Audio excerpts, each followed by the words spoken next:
Assalamualaikum warahmatullahi wabarakatuh. Alhamdulillah wassalatu wassalamu ala Rasulillah wa ala alihi wa sahbihi wa mawalah wa la hawla wa la quwwata illa billahi wa ba'd. Baik, kita lanjutkan kajian kita, masih membahas tafsir surah Al-Baqarah dan kita masuk pada ayat ke-49. A'udzubillahi minasyaitonir rajim. Bismillahirrahmanirrahim. Wa id najjaynakum min ali fir'auna yasumunakum su'al adzab yudzabbihuna abna'akum wa yastahyuna nisa'akum wa fi dzalikum bala'un mir rabbikum 'adzim. Wa idh faradna bikumul bahra fa'anjaynakum wa aghraqna ala fir'auna wa antum tanzurun. Dan ingatlah ketika kami selamatkan kalian dari Fir'aun dan bala tentaranya, yasumunakum su'al adzab, yang mereka telah melakukan kepada kalian dengan seburuk-buruk adab. Mereka menyembelih anak-anak laki kalian dan membiarkan anak-anak wanita kalian. Dan dalam yang demikian itu adalah bala ujian dari Rabb kalian yang Maha Agung. Dan ingatlah ketika kami belah untuk kalian lautan, maka kami selamatkan kalian dan kami tenggelamkan Fir'aun dan bala tentaranya, dan kalian melihat. Baik.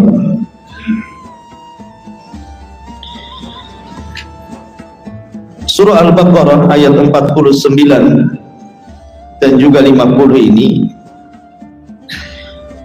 adalah awal cerita dari surah Al-Baqarah, dari nikmat yang Allah Azza wa Jalla anugerahkan kepada Bani Israel. Jadi khitab ayat ini, Nabi SAW ingin menjelaskan kepada orang-orang Yahudi Madinah bagaimana bapak-bapak mereka itu diselamatkan Allah Subhanahu wa Ta'ala, dan ingin membuktikan bahwa Nabi SAW walaupun jaraknya jauh daripada Musa, tahu kisah Musa dan Bani Israel, padahal Rasul tidak bisa membaca dan tidak bisa menulis. Bagaimana Rasul bisa tahu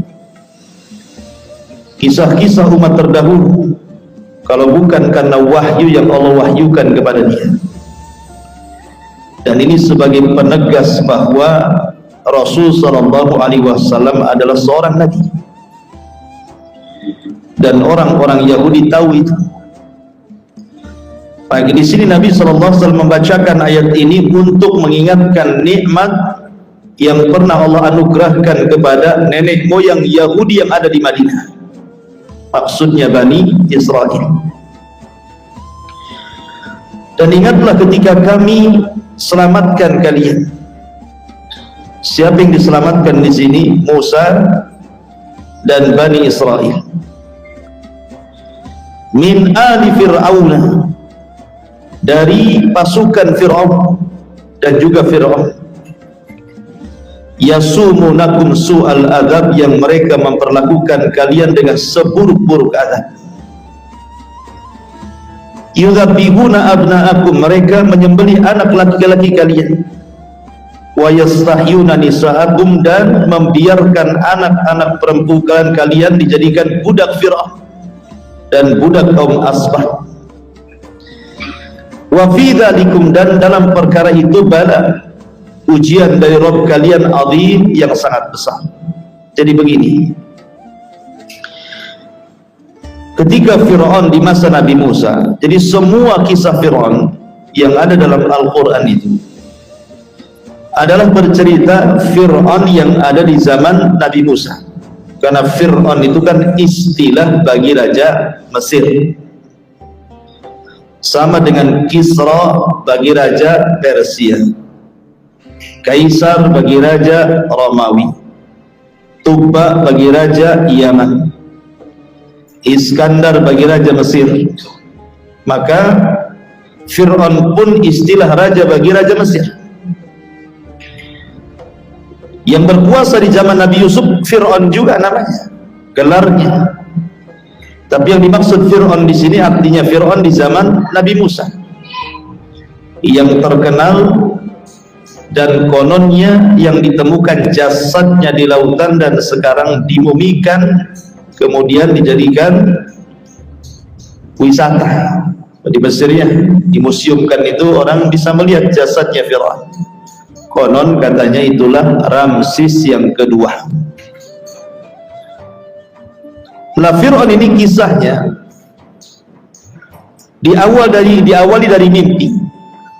Jadi Fir'aun ini bermimpi, mimpinya aneh.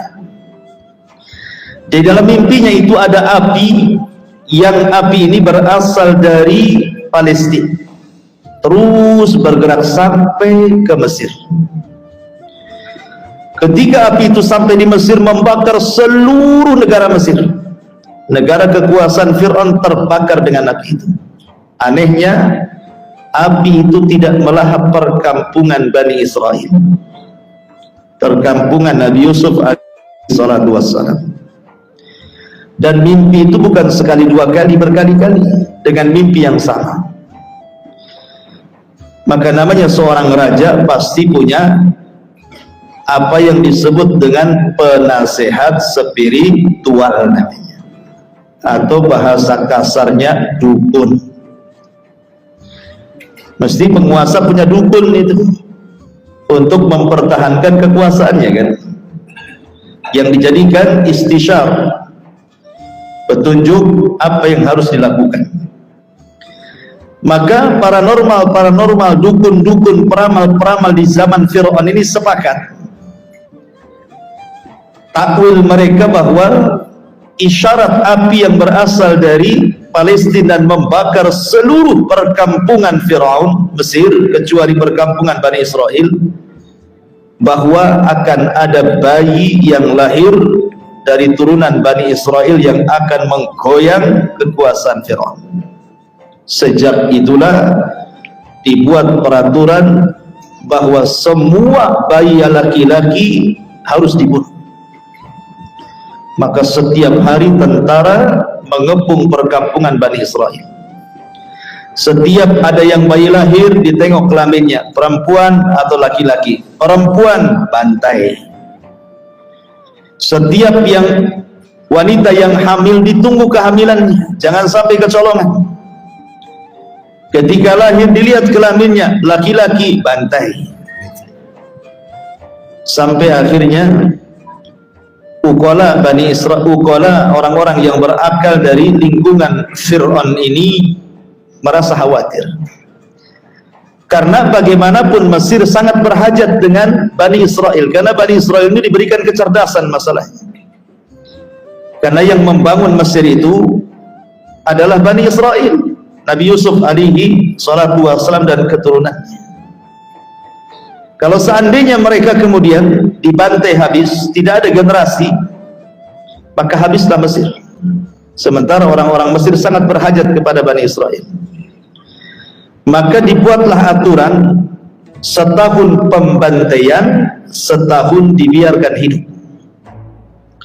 Lah pada tahun dibiarkan hidup lahirlah Nabi Allah Harun.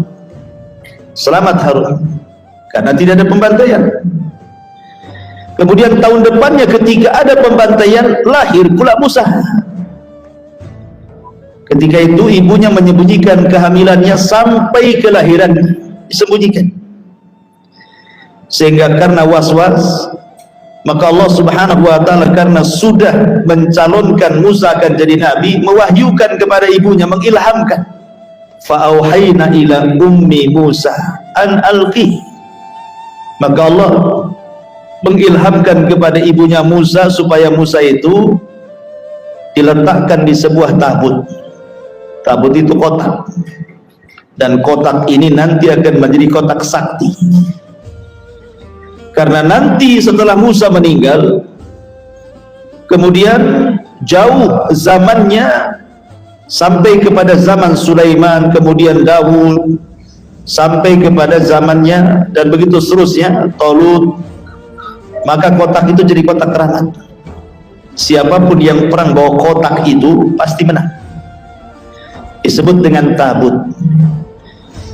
Makanya ketika Talut diangkat jadi raja, Bani Israel menolaknya.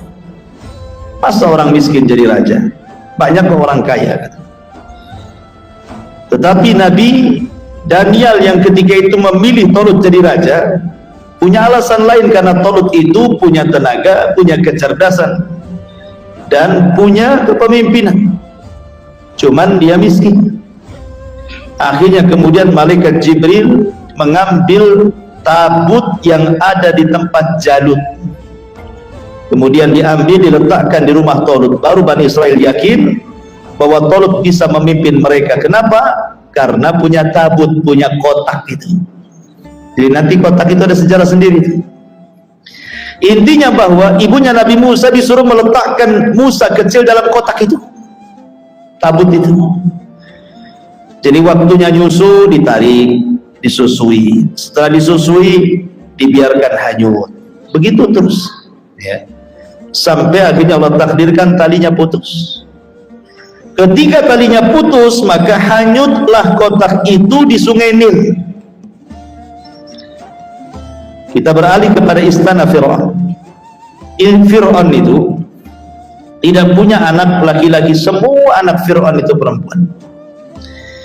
Dan dia punya istri yang sangat dicintainya, namanya Asiyah bintu Muzahim.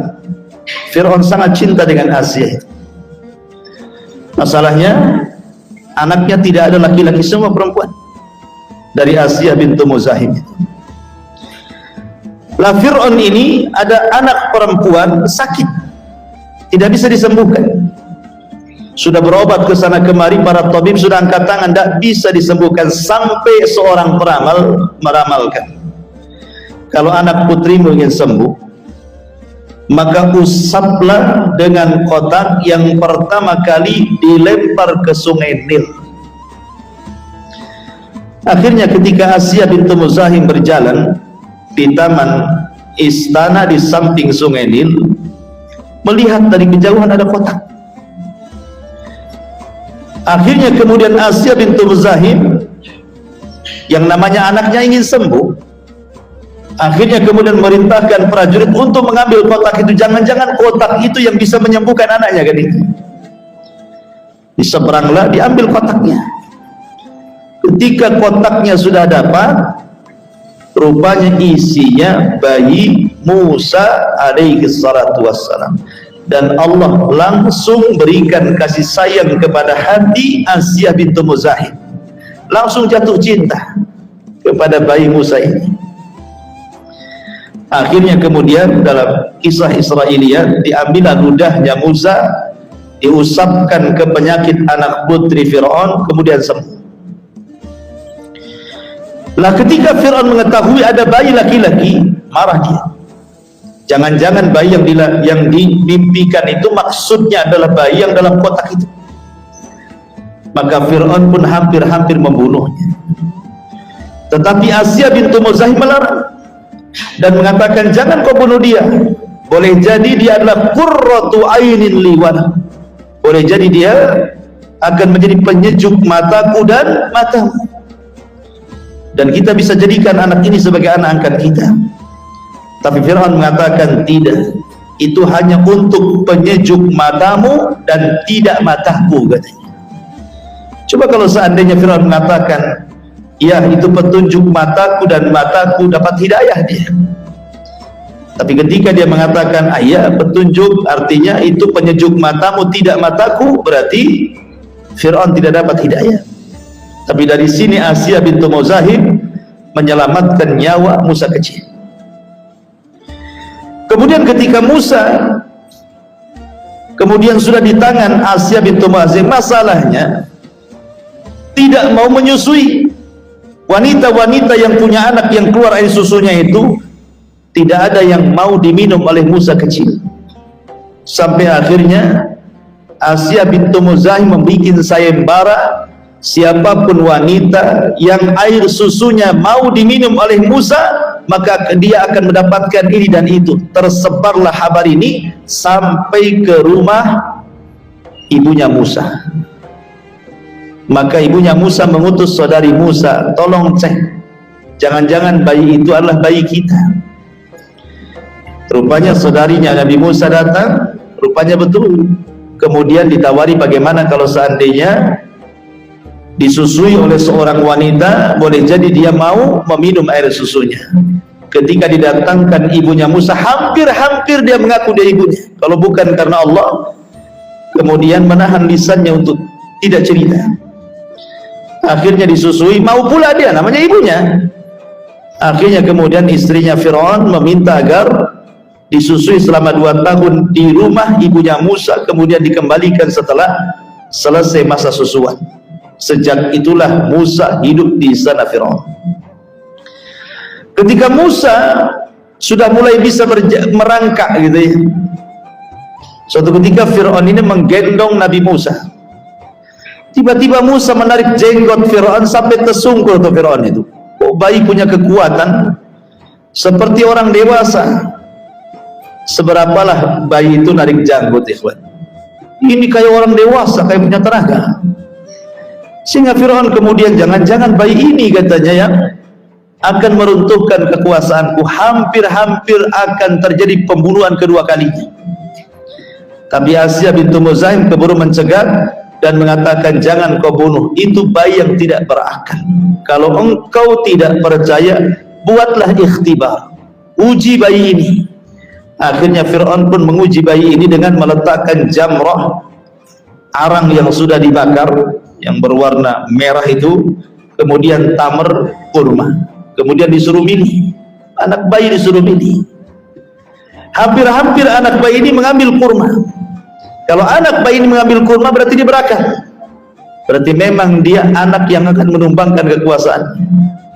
Tapi kalau dia mengambil jamrah, mengambil arang yang berbara itu, berarti memang tidak berakal.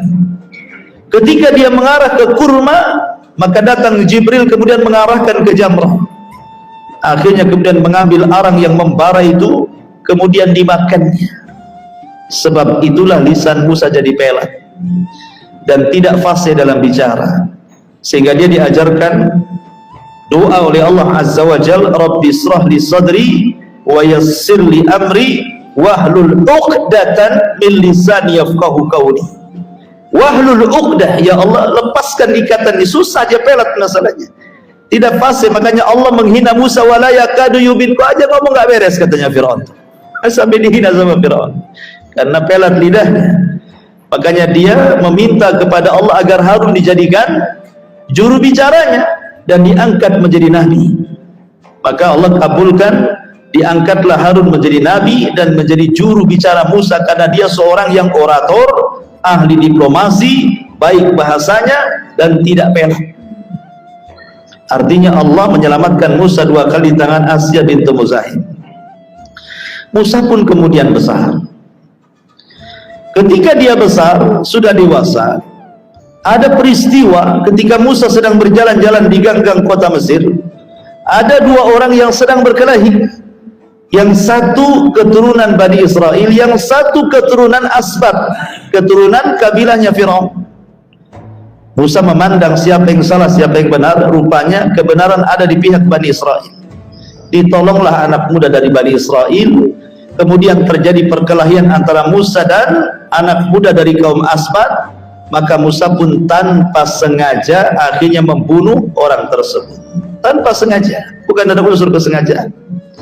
Sementara undang-undang Mesir sama dengan Islam, siapa membunuh kisos dibunuh. Maka Musa pun ketakutan sebagai manusia, karena belum dia akan jadi nabi masalahnya. Maka Musa pun nasihati untuk lari dari Mesir. Maka larilah Musa ke Mesir, ke Madian. Kemudian Musa berjumpa dengan dua wanita yang sedang mencari air. Kasihan karena ngantri di belakang laki-laki yang banyak. Akhirnya Musa menolong salah satu wanita tersebut mengambilkan air untuk kambing-kambingnya. Sebagai balasannya, maka Musa pun kemudian diantar ke rumah orang tua dua wanita itu yang bernama Syuaib, bukan nabi, orang soleh. Akhirnya Musa pun diminta bekerja oleh anak putrinya. Bekerjalah Musa di rumah Syuaib, dan Syuaib orang Arab. Akhirnya Musa pun kemudian menikah dengan salah satu putri Syuaib di Madian, kemudian tinggal 10 tahun dan punya keturunan. Setelah 10 tahun dia menikah dengan orang Madian, maka Musa ingin kembali ke Mesir, ingin mengunjungi keluarganya. Berangkatlah Musa dari Madian menuju Mesir. Di tengah jalan gelap gulita, tengah malam, obornya Musa padam. Kemudian Musa dari kejauhan melihat ada api, maka diizin kepada istrinya dan keluarganya untuk mengambil api. Setelah kemudian didekati api itu semakin dekat, semakin besar, semakin dekat, semakin besar. Rupanya api itu menyala di tengah-tengah pohon zaitun. Anehnya pohonnya tidak terbakar, apinya makin besar. Makin didekati makin besar, makin didekati makin besar. Anehlah Musa, mana mungkin pohon keluar api dan makin besar makin besar.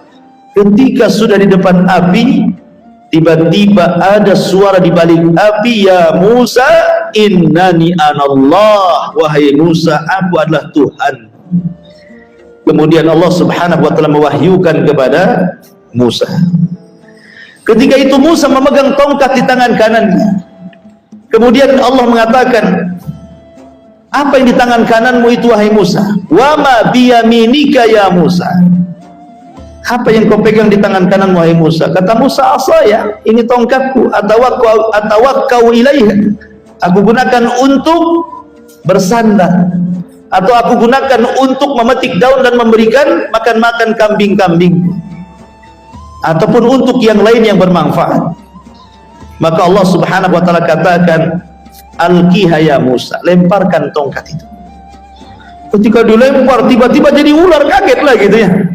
Yang selama ini tongkat dia bawa ke sana kemari, suruh dilempar, ketika dilempar jadi ular. Kemudian disuruh dipegang pula. Aduh, kan bingung tuh. Pegangnya, tongkatnya dilempar, tiba-tiba jadi ular. Kata Allah azza wa jalla, Allah berfirman, khudh, ambil katanya. Kan repot, antum pegang ular, pegang buntut, dipatuk kepala, pegang kepala, main patuk kepalanya kan itu ya. Maka Allah mengatakan, la takhaf, jangan takut, jangan takut, ambil, karena peristiwa ini akan terulang nanti ya, nanti akan terulang, bahwa peristiwa ini akan terulang lagi masalahnya. Akhirnya diambil tongkat di ular itu, ketika dipegang buntutnya tiba-tiba kembali jadi tongkat. Kemudian Allah mengatakan, masukkan tangan wahai Musa ke pesakmu. Masukkan ke pesaknya. Ketika dikeluarkan tiba-tiba kayak baterai ada cahayanya. Jadi tidak perlu lagi Musa pakai obor lagi ya. Cukup gini saja. Kalau antum ada cahaya di sini kan enak. Oh gitu ya. Kalau lagi cari kodok. Jadi ma'asyiral muslimin yang dimuliakan Allah azza wa jalla, sejak itulah Musa diangkat menjadi nabi, menjadi rasul, dan Allah menugaskan agar Musa cepat ke Mesir untuk berdakwah kepada Firaun. Pulanglah Musa ke Mesir. Kemudian pulang ke rumahnya, berjumpa dengan abangnya Harun. Kemudian dia mengajak kerjasama, didakwahi Harun, masuklah ke agama Musa. Keluarganya masuk ke agama Musa. Akhirnya Harun pun didoakan oleh Musa agar jadi nabi dan menjadi juru bicaranya. Berangkatlah dua orang ini menuju Firaun. Wa qula lahu qawlan layyina, wahai Musa, berdakwalah dengan cara yang lembut kepada Firaun, mudah-mudahan dia sadar. Datanglah Musa kepada Firaun. Ketika sampai di sana Fir'aun tentu kenal siapa Musa, namanya anak angkatnya, sudah lama hidup di istana. Ketika Musa mengajak Fir'aun ke dalam tauhid, Fir'aun malah istihza, mengolok-olok Nabi Musa, kemudian mengingatkan bahwa dia sewaktu dia pergi dari Mesir sudah membunuh orang yang tidak bersalah, katanya Fir'aun. Tapi Musa membalik, engkau lebih kejam dariku, berapa bayi yang kau bantai wahai Fir'aun, aku hanya satu orang, itu pun tidak disengaja. Dari situlah kemudian Musa menunjukkan mujizatnya di hadapan Fir'aun, dilemparnya tongkat itu jadi ular, ketakutan Fir'aun itu. Kemudian dimasukkan tangannya, tiba-tiba bercahaya. Fir'aun ketakutan dan orang-orang di sekitarnya ketakutan. Tetapi Fir'aun tidak habis akalnya. Akhirnya Fir'aun pun mengajak duel Musa dengan tukang-tukang sihir, karena disangkanya oleh Fir'aun Musa punya sihir. Akhirnya ditentukan waktunya, waktu duha. Maka Fir'aun pun kemudian mengundang 70.000 tukang sihir dari berbagai macam negeri. Tukang-tukang sihir yang luar biasa, yang bukan kaleng-kaleng, tukang sihir yang betul-betul tukang sihir, bukan dukung-dukung cabul, bukan. Memang tukang-tukang sihir yang didatangkan. Ketika kemudian berduel Musa dengan tukang-tukang sihir itu, maka kemudian Musa pun diperintahkan tukang-tukang sihir, alqiha, lempar, kata Musa, bal antum alqud, bal ulqu, kalian saja yang lempar-lempar itu. Bal alqu, kemudian mereka pun melempar tambang tali, namanya sihir takhil. Jadi mereka menggunakan sihir takhil, yukhayyalu ilaihi annaha tas'a, seolah-olah benang, tali, tambang dihayalkan itu ular yang bergerak hendak menyerang Musa. Maka Musa pun kembali melemparkan tongkat, dan Allah subhanahu wa ta'ala sifatkan dua tongkat, jan dan su'ban, kadang mengecil, kadang membesar. Jadi ularnya itu kadang kecil, kadang besar, kadang kecil, kadang besar, segesit ke sana kemari, memakan ular-ular kecil jelmaan daripada tambang dan tali-tali itu. Tukang-tukang sihir berusaha memantra-mantra. Masalahnya kan sihir takhil. Kalau sesama mereka, pamannya mereka melempar tali kemudian jadi ular, mungkin tukang sihir yang lainnya memantra-mantra, dilihatnya bukan ular, tali, kan begitu. Ketika mereka semua bermantra-mantra menerawang ular yang dilempar Nabi Musa dari tongkatnya itu, tetap saja yang dilihat ular. Ya tidak ada tali kapal yang gede, enggak juga gitu. Tetap aja ular gitu ya. Berarti ini bukan sihir. Ini kekuatan lain. Dari situlah maka tukang sihir pun merasa bahwa ini adalah mukjizat dari Allah. Akhirnya mereka tobat semuanya. Mereka sujud. Kemudian Fir'aun marah dan mengatakan, amantum qabla an adana lakum.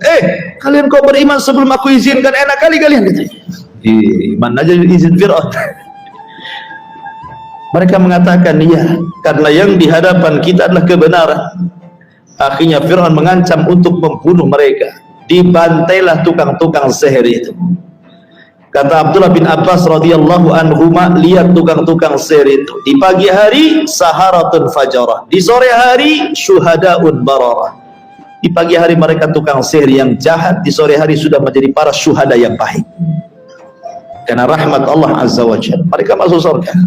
Padahal tidak pernah beriman, hanya sujud satu kali kemudian mati syahid, masuk surga. Syahid, ya kan? Akhirnya kemudian Fir'aun pun geram. Musa pun kemudian bergegas datang kepada Bani Israel agar Bani Israel bersiap-siaga untuk pergi dari Mesir, karena ini sudah genting suasananya. Ketika Fir'aun mendengar bahwa Musa dan Bani Israel akan bergerak meninggalkan Mesir, Fir'aun tidak terima. Maka Fir'aun pun mengejar Musa dan Bani Israel bersama pasukannya. Rupanya Allah takdirkan kesusul pula. Musa dan Bani Israel tidak bisa lari karena di hadapannya ada Laut Merah. Akhirnya bingung nih, di depan laut, di belakang pula tentara Fir'aun. Sehingga Bani Israel mengatakan, innala mudrakun, wahai Musa, kita sudah dikepung ini. Tidak bisa lari, mereka sudah lihat kita. Mau kemana kita? Tapi Musa dengan yakin mengatakan, tenang, inna ma'iya rabbi sayahdin, kebersamaan Allah akan memberikan jalan kepada kita. Dengan yakinnya Musa seperti itu.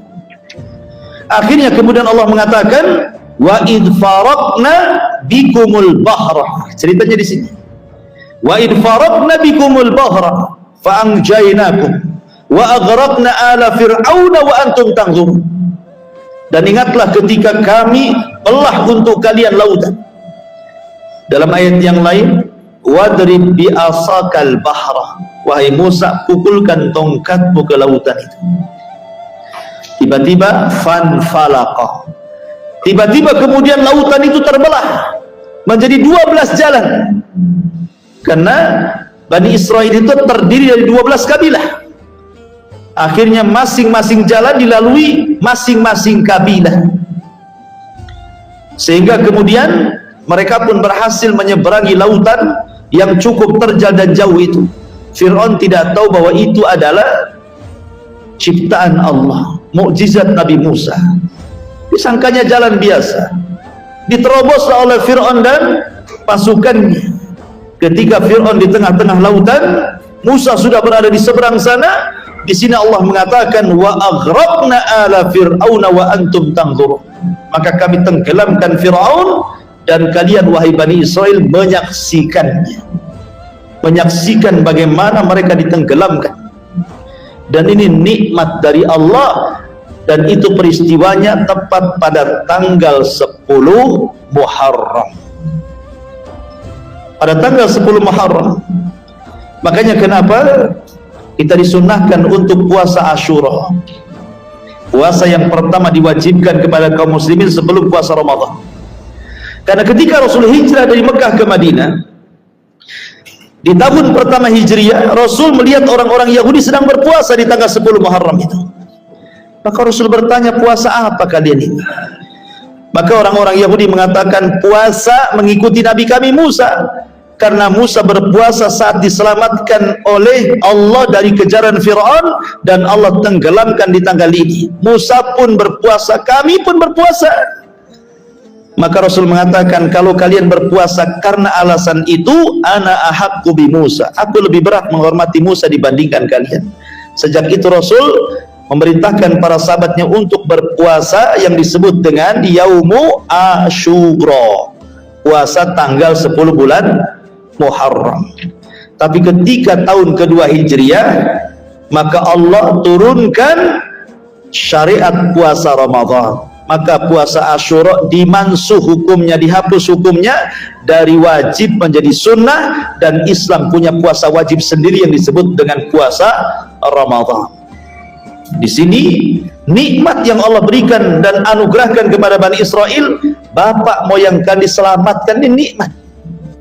Dan itu diingatkan kepada orang-orang Yahudi di kota Madinah. Masalahnya, sekali lagi Bani Israel ini umat yang degil. Jadi kalau antum degil itu antum kayak Bani Israel. Ya.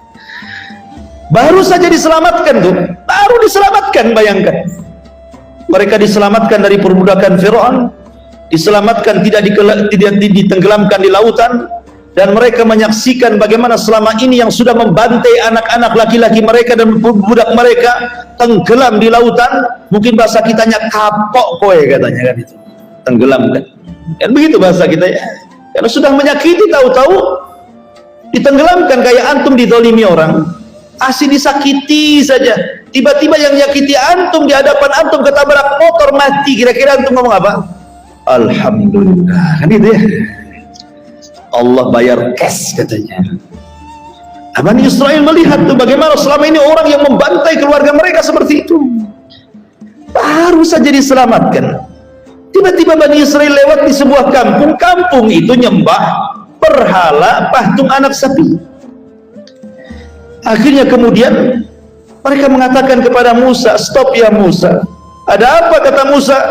Ij'al lana ilahan kama lahum alihah, katanya. Wahai Musa, jadikanlah berhala untuk kami seperti mereka, katanya. Baru diselamatkan minta berhala, kurang ajar nggak? Baru diselamatkan, dapat hidayah mengikuti Nabi Musa, mau sesat pula, mau jadi penyembah berhala lagi.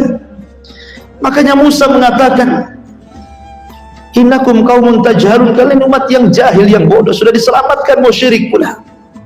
Makanya ucapan Bani Israel ini menjadi alasan Nabi SAW ketika perang Hunain.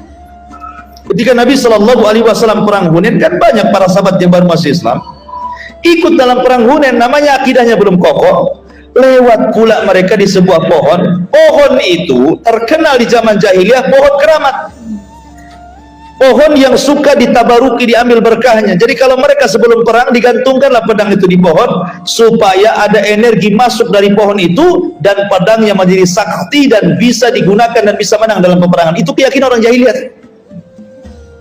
Samalah dengan orang-orang dulu, keris-keris gitu ya, harus direndam berapa bunga? 7 bunga katanya, dari bunga kuburan sampai bunga taman katanya, harus direndam supaya sakti kan itu ya. Kalau orang jahiliyah tidak usah direndam, taruh aja di pohon itu, beberapa hari nanti berkah. Jadi sahabat ini tiba-tiba berhenti depan pohon itu, kemudian mengatakan, ya Rasul, ij'al lana dzata anwat kama lahum dzatu anwat. Rasul, buatlah pohon kayak gitu katanya, sebagaimana mereka orang-orang musyrik punya pohon kayak gitu. Jadi kalau kita perang, kita ambil berkah dari situ. Oh, Nabi marah lah. Allahu Akbar, innakum kama qalat banu Israil li Musa ij'al lana ilahan kama lahum aliha innakum qaumun tajhalun. Ucapan kalian persis seperti Bani Israel yang mengatakan kepada Musa, baru saja diselamatkan, mereka mengatakan, ya Musa, jadikan Tuhan-Tuhan seperti mereka, orang-orang musyrik itu. Maka Rasul mengatakan, innakum qaumun tajhalun, kalian umat yang jahil, sudah dapat hidayah mau syirik pula gitu. Jadi itulah Bani Israel, baru saja diselamatkan sudah syirik. Kemudian Allah Subhanahu wa taala berfirman, wa idh wa'adna Musa 40 lailatan thumma takhadtumul ijla min ba'dihi wa antum zalimun thumma afawna ankum min ba'di dzalika la'allakum tashkurun. Wa idh atayna Musal kitaba wal furqana la'allakum tahtadun. Dan ingatlah ketika kami berjanji kepada Musa 40 malam, kemudian kalian mengambil anak sapi berbentuk patung dari emas itu setelahnya dan menjadi sesembahan selain daripada Allah. Wa antum zalimun, dan kalian berlaku zalim, dan tidak ada kezaliman yang zalim melebihi kesyirikan. Kemudian kami maafkan kalian setelah itu agar kalian bersyukur, dan sungguh kami berikan kepada Musa Taurat dan juga mukjizat agar kalian mendapatkan petunjuk. Jadi begini ceritanya, ketika Nabi Musa alaihi salatu wassalam ingin membuat undang-undang untuk Bani Israel, namanya kalau sudah orang ramai, tentu kalau tidak ada undang-undang yang menaungi mereka, suka-suka. Makanya di negeri kita ini aman karena ada polisi, ada tentara gitu ya, yang merupakan abdi negara. Ada undang-undang bagi orang-orang yang melakukan kriminal. Makanya di sebuah tempat daerah yang berkumpul orang ramai harus ada undang-undang. Akhirnya Nabi Musa alaihi salatu wassalam meminta kepada Allah untuk dibuatkan undang-undang kepada Bani Israel. Maka Musa pun kemudian meminta kepada Allah untuk diturunkan satu kitab sebagai undang-undang Bani Israel. Maka Allah janji agar Musa datang ke Bukit Sinai dan mengambil undang-undang itu berupa kitab Taurat. Berangkatlah Musa, meninggalkan ribuan Bani Israel, dan kepemimpinannya diserahkan kepada Harun. Dia pun berangkat dengan 12 orang pilihan dia. Berangkatlah Musa dengan 12 orang pilihan ini menuju Bukit Tur untuk mengambil wahyu. Selama 40 malam Musa berpuasa. Ada yang mengatakan begitulah puasa zaman dulu, malam hari. Kalau puasa kita kan siang hari, itulah bedanya puasa kita dengan mereka. Jadi Musa berpuasa selama 30 hari. Setelah 30 hari, karena dia hendak berdialog dengan Allah, takut bau mulutnya, hampir-hampir membatalkan puasanya. Tapi Allah mengatakan, jangan kau batalkan wahai Musa, karena bau mulut orang yang berpuasa jauh lebih wangi dibandingkan minyak kasturi. Lalu hufu fami shaim atyab indallahi min rihil misk. Lanjutkan 10 hari lagi. Summa atmamnahu bi ashrin wa tamma miqatu rabbih arba'ina lailatan. disuruh melanjutkan 10 hari lagi biar sempurna 40 malam. Makanya disebut lailatan 40 malam. Kenapa tahu jumlah 40 malam? Kok enggak 40 siang? Karena yang bisa menghitung tanggal itu malam. Kalau siang enggak bisa menghitung tanggal. Matahari terbit dari timur, kemudian terbenam di barat. Susah kita menentukan tanggal pakai matahari. Tapi kalau kita menentukan tanggal lewat bulan bisa. Ya kan? Orang-orang tua dulu nggak kenal almanak, nggak kenal penanggalan, dia tengok bulan saja. Oh, tanggal 29 katanya. Tahu dia. Ya. Oh, ini awal bulan, tengah bulan, datang bulan katanya. Jadi orang-orang dulu tahu kan, tanpa ada penanggalan, cukup lewat tengok bulan saja orang sudah tahu. Makanya penanggalan dalam Islam itu disebut qamariyah, bukan syamsiyah. Qamariyah. Orang menentukan besok Ramadan bukan nengok matahari, nengok bulan. Matahari terbenam, bulan naik, dilihat waktu maghrib, hilalnya nampak atau tidak. Kalau nampak, besok Ramadan. Gitu ya. Jadi penentuan hari itu pakai bulan. Makanya disebut arba'ina lailatan, bukan arba'ina nahara. Ya kan? Menggunakan lailah 40 malam. Orang dulu kan nggak ada tanggalan, kok tahu angka 40 dari mana? Dari bulan tadi, melihat bulan. Ya kan? Orang tua-tua dulu mana ada kenal almanak itu. Mereka hanya kenal bulan saja. Tengok bulan, belum gajian kenapa? Masih muda katanya.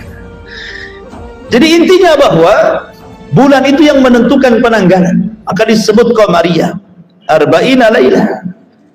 Ketika Musa sudah mendapatkan mandat Taurat, dan Taurat itu kitabnya orang-orang Yahudi. Jadi Musa diberitahu oleh Allah Azza wa Jalla, sebaiknya kau segera pulang wahai Musa. Ada apa ya Rabb? Bani Israel sudah disimpangkan Samiri. Samiri sudah buat ulah, membuat patung anak sapi dari emas. 70.000 Bani Israel sudah murtad katanya. Ma'asyiral muslimin yang dimuliakan Allah Azza wa Jalla, tinggalkan kisah Musa, kembali kepada kisah Harun yang memegang Bani Israel. Ketika Nabi Musa berangkat 40 malam, rupanya dimanfaatkan oleh orang namanya Samiri. Setiap umat itu ada munafiknya. Munafiknya di zaman Nabi Musa namanya Samiri. Munafiknya di zaman Nabi namanya Abdullah bin Ubay bin Salul. Samiri ini diberikan kelebihan oleh Allah, mampu melihat yang tidak bisa dilihat manusia. Jadi ketika Samiri ini bersama Nabi Musa menyeberang lautan, ya, pas di belakang Nabi Musa, Samiri melihat kok Nabi Musa bersama orang yang menunggang kuda berwarna putih, dan seolah-olah dia memerintahkan kepada Musa.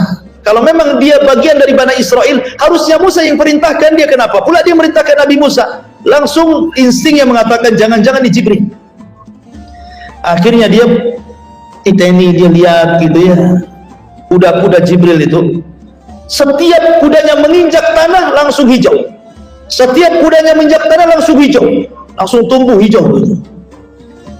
Makanya, dan ini tidak diperhatikan Bani Israel kecuali dia saja. Akhirnya setiap pijakan kuda itu yang langsung tumbuh rumput gitu, diambil bekasnya, kemudian disimpan tuh. Kemudian berjalan sampai ke tempat tujuan. Ketika Musa tidak ada, Bani Israel itu kan merasa bersalah, karena ketika mereka meninggalkan Mesir, sebagian mereka ada yang mencuri emasnya kaum Firaun. Sehingga mereka bertanya kepada Harun, bagaimana hukum emas yang kami bawa ini? Kata Harun dan Musa, haram, lemparkan itu, jangan dibawa dalam safar kita, benda haram katanya. Dilemparkan emas-emas itu, karena dilemparkan, dikutip sama Samiri emas-emasnya, dapatlah satu karung, ya kan? Akhirnya kemudian ketika tidak ada Musa, emas yang dikutip, yang dilempar Bani Israel itu akhirnya dicetak jadi patung anak sapi. Setelah jadi, tanah bekas pijakan kaki kuda itu dimasukkan ke dalam patung anak sapi. Tiba-tiba bersuara dia, lahu huwa wah, gitulah bahasa sapi, gimana tuh yang paham tuh. Langsung bersuara. Bani Israel dikagetkan dengan suara sapi. Kok ada patung sapi kok bisa bersuara? Sementara dulu Bani Israel ketika di Mesir mereka menyembah patung anak sapi juga. Akhirnya mulailah memori kesyirikannya muncul lagi. Balik lagi mereka menyembah anak sapi. Kata Musa, kata Samiri, wahai Bani Israel, Musa ngapain jauh-jauh ke Bukit Tur nyari Tuhannya? Loh, Tuhannya ada di sini katanya. Sembah Tuhannya. Musa ngapain jauh-jauh, Tuhannya di sini? Akhirnya Bani Israil terpecah, ada yang menyembah patung anak sapi. Harun berusaha untuk menghentikan mereka, malah diancam mau dibunuh. Dan sebagian mereka mengatakan kami tidak akan berhenti sampai Musa datang. Kalau kata Musa enggak, maka kami tidak akan menyembah. Kalau Musa mengatakan tidak, kami tetap menyembah. Dan Ibnu Katsir menyebutkan 70.000 yang menyembah patung anak sapi itu. Makanya ketika Musa datang dengan 12 orang itu, ini masalahnya ada dua tempat yang menyimpang. Satu, orang-orang jahil menyimpang menyembah patung anak sapi. Orang-orang yang ikut Musa, orang-orang cerdas, orang pilihannya pun buat kurang ajar juga. Ketika Musa membawa Taurat, kemudian ditampakkan kepada mereka, apa kata mereka? Ya Musa, lan nu'mina laka hatta narallaha jahra. Hei Musa, kami tidak akan beriman kepadamu, kenabianmu, sampai kau perlihatkan Tuhanmu dengan kedua mata kami, katanya. Yang ini kurang ajar, yang sana kurang ajar. Bani Israil ini memang, yang pilihannya juga sama, orang jahilnya juga sama tuh. Bani Israil. Akhirnya Allah kirim halilintar mati semua. Tetapi Allah hidupkan kembali, nikmat Allah, dari mati hidup lagi. Ya. Sementara di sana, di tempat lain, orang-orang jahilnya menyembah patung Samiri. Datang Musa marah kepada Harun, panggilnya Samiri. Akhirnya Musa mengusir Samiri. Kemudian setelah itu Musa pun menghukum Bani Israil atas hukum Taurat dengan cara apa? Saling membunuh.